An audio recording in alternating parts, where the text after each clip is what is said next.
One might be tempted to argue, paraphrasing Churchill, that capitalism is the worst of all systems besides all of the others. Meaning it has its problems, but these problems are in no way as bad as the flaws exhibited by other systems. This is a relativistic comparison which suggests there is no absolute comparison to be made, that is, there is no Platonic ideal to compare capitalism to, and so we must just trust that it is better than the alternatives we know. This relativistic blindness of people is a serious problem. People tend to assume their own lack of options hinders everyone else's analytical abilities. The reader's limited knowledge of options does not preclude capitalism's capacity to exhibit mortal failures, nor to measure poorly against a heretofore unknown alternative. Our analysis ought to suppose that if the thing analyzed exhibits errors, then it must be an error relative to a perfected system. If unmitigated greed is not seen as a moral good, then is there not, in theory, a system not infected with this level of avarice? Capitalism, as an economic system characterized by private ownership of the means of production, free markets, and profit-driven incentives, has undeniably propelled unprecedented global growth, innovation, and poverty reduction over the past 2 centuries. It has halved global poverty and improved living standards for billions. However, despite these achievements, capitalism faces mounting criticisms for its inherent flaws that exacerbate social, environmental, and economic issues. This essay explores key problems with capitalism, such as inequality, environmental degradation, worker exploitation, and systemic instability, and proposes targeted reforms to make it more equitable and sustainable, without abandoning its core principles. By implementing progressive policies, stronger regulations, and innovative social mechanisms, capitalism can be reformed to better serve the majority rather than a select few. But is tweaking failure enough to ensure success? In this essay we do look at the improvements that could be made, and ask if this is enough to not only make capitalism palatable but the highest possible economic system that could be imagined. One of the most prominent criticisms of capitalism is its tendency to generate extreme income and wealth inequality.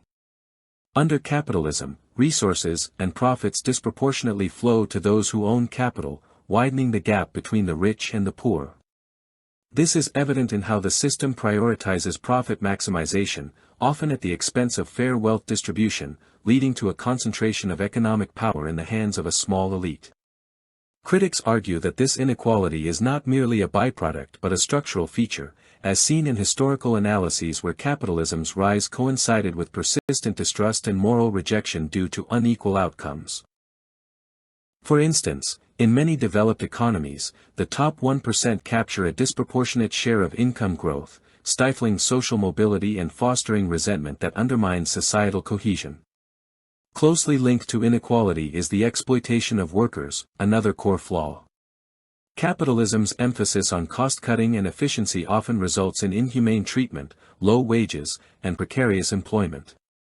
Marxist critiques highlight how workers are alienated from the fruits of their labor, reduced to commodities in a system where profit trumps human well-being. Even non-Marxist perspectives, such as those rooted in classical liberalism, decry capitalism as a distortion of true free markets, where state interventions and corporate power enable exploitation rather than fair competition. This manifests in issues like gig economy jobs without benefits, contributing to widespread dissatisfaction and calls for systemic change. This is an important point to remember: it is not just the flaws of capitalism, vis-a-vis external measures, capitalism fails by its own measure of success. That is, capitalism is said to work because it is responsive to the mechanisms of the market. But it is not. Capitalism in application is a product of the state, and without the state and its extensive bubble-wrapping legislative protections, capitalism would not be able to function. The free market, in the paradigm of capitalism, is the ability of a private entrepreneur to act as a sovereign entity in a world he treats as his private fiefdom. This might work as a fantasy for a capitalist, but it will not be long tolerated by a free people. This is why there is an unholy alliance between state and private property owners. They need each other in ways many people do not realize. Environmental degradation represents a third major indictment of the private property system, as capitalism's growth imperative encourages unchecked resource extraction and pollution. The pursuit of short-term profits often externalizes environmental costs, leading to climate change, biodiversity loss, and ecological harm that future generations must bear. Critics point out that capitalist incentives prioritize immediate gains over long-term sustainability, resulting in social harms like widespread pollution and habitat destruction. This flaw is compounded by the system's global reach, where multinational corporations exploit lax regulations in developing countries, accelerating environmental crises. Finally, capitalism's inherent instability, marked by boom-bust cycles, recessions, and financial crises, undermines its reliability. Since the industrial era, the system has been plagued by periodic downturns, as alleged by many economists, due to overproduction, speculative bubbles, and inadequate safeguards. These instabilities not only cause widespread unemployment and hardship but also erode public trust, as seen in critiques that view capitalism as fundamentally unreliable. Historical reflections on capitalism through its critics reveal a pattern where intellectual and moral objections have persisted, even as the system expanded. The common response to these common observations is that capitalism must be reformed through a combination of policy interventions, institutional changes, and mindset shifts that preserve its innovative spirit while mitigating harms. One suggestion is to implement progressive taxation and wealth redistribution mechanisms, such as a universal wealth tax to replace or supplement income taxes. This could fund social programs, reduce inequality, and ensure that the wealthy contribute proportionally to societal upkeep, as advocated in discussions on making capitalism work for the majority. Additionally, raising the minimum wage and promoting profit sharing with workers would directly combat exploitation, empowering employees and aligning corporate incentives with broader well-being. These policies would to some degree reduce the benefits accruing to the most innovative and aspirational persons but would probably worsen the problems associated with downshifting or malingering. This solution also does not address the probability that such policies would likely see costs shifted down onto workers and consumers, as businesses cannot stay in business unless the profit margin is made inviolable. If costs are not shifted downwards, the likelihood is that fewer businesses would be started and more would be shut down. Environmental reforms are equally crucial, requiring stricter regulations and incentives for sustainable practices. Governments could enforce carbon pricing, subsidize green technologies, and mandate better cost accounting for businesses to internalize environmental impacts. This approach, rooted in reforming capitalism's measurement tools, would encourage long-term thinking over short-term profiteering. Furthermore, antitrust enforcement and promotion of worker cooperatives could decentralize power, preventing monopolies and fostering more democratic workplaces. As per the earlier comment, one can impose any kind of costs onto business at any level the state decides is warranted. The one thing the state cannot do is make a business stay open that is not making enough money to cover its costs. A broader cultural shift toward ethical capitalism, emphasizing emotional and social dimensions, could enhance these reforms. Practicing capitalism more consistently, through true free markets with robust safety nets, might also improve outcomes, as some argue. Initiatives like universal basic income or expanded education access could stabilize the system by buffering against cycles and investing in human capital, appealing even to younger generations skeptical of the status quo. And of course this makes sense if anyone could run a business, which if true would mean everyone would have a business. Forcing people into roles they are not suited for or equipped to do only moves people from a low rate of pay to a higher rate of pay without compensating for that wage increase without a similar increase in productive work. This is a recipe for disaster. Socialism never works because the only one who can really pay your wages is you. If you do not produce enough value to cover your costs, you are bankrupt and you are pushing others into the same state. In conclusion, while capitalism has driven remarkable progress, its flaws, inequality, exploitation, environmental harm, and instability, demand urgent attention to prevent further erosion of trust and societal fabric. But this does not mean the conventional answers, targeted reforms like progressive policies, regulatory oversight, and innovative incentives, can evolve capitalism into a more inclusive and resilient system. All these reforms do is increase the number of persons who are being subsidized by an already overburdened system. Until we accept a system predicated on the validation of greed, cannot be reformed. Attempting to turn a profit-based system into a system driven by generous, giving and unselfish people is so bizarre and unworkable that it makes one wonder what drugs these people are on. Ownership is authority. Possession is power. Politics, economics, and religion are all power blocks and systems of power. They are all theories of ownership and who has the right to possess earth. The different religions, political and economic systems are all different attempts to legitimize the claims of a particular constituency. There are some alliances made but, in the end, there is only one dynamic in operation.